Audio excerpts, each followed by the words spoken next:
महिला अपने सामने खड़ी छोटी बच्ची को ध्यान से देखती है।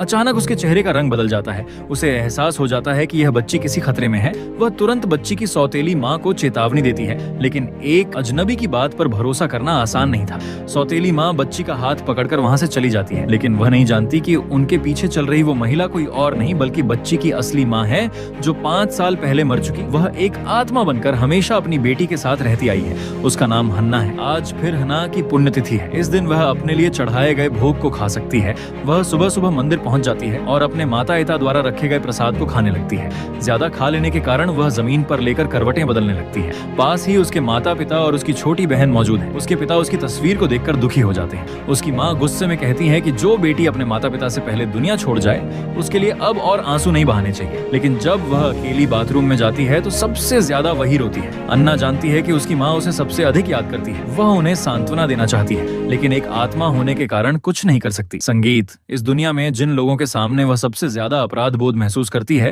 वे उसके माता पिता हैं। लेकिन उससे भी अधिक दुखद बात यह है कि हन्ना की पुण्यतिथि और उसकी बेटी शाशुए का जन्मदिन एक ही दिन पड़ता है। दिन में उसका पूर्व पति कायल अस्पताल में अपने सहकर्मियों के साथ सामान्य रहने की कोशिश करता है, लेकिन रात होते ही वह टूट जाता है। वह हन्ना को बहुत याद करता है और अपनी बेटी का जन्मदिन मनाने की भी हिम्मत नहीं जुटा पाता।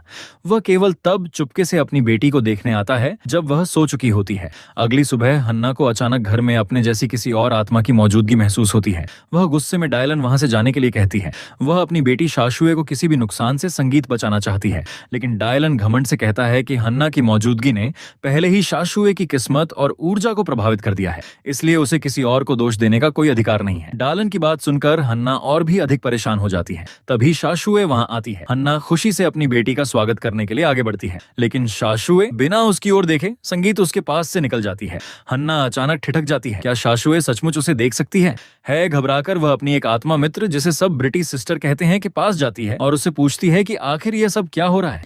ब्रिट सिस्टर्स बताती है कि उसने भी ये बात महसूस की थी। छोटे बच्चों की आध्यात्मिक ऊर्जा कमजोर होती है और हन्ना कई सालों से हर दिन अपनी बेटी के साथ रह रही है। इसी कारण शाशुए धीरे धीरे उसे देखने में सक्षम हो गई है, लेकिन शाश्व बहुत छोटी है। वह इंसानों और आत्माओं के बीच अंतर नहीं समझ सकती। ये स्थिति बेहद खतरनाक हो सकती है। ये सुनकर हन्ना अपराध बोध से भर जाती है। उसने कभी नहीं सोचा था कि अपनी बेटी के प्रति उसका लगाव ही उसके लिए खतरा बन सकता है। वह समझ नहीं पाती कि अब क्या करें। परेशान होकर वह एक बार फिर शाशुए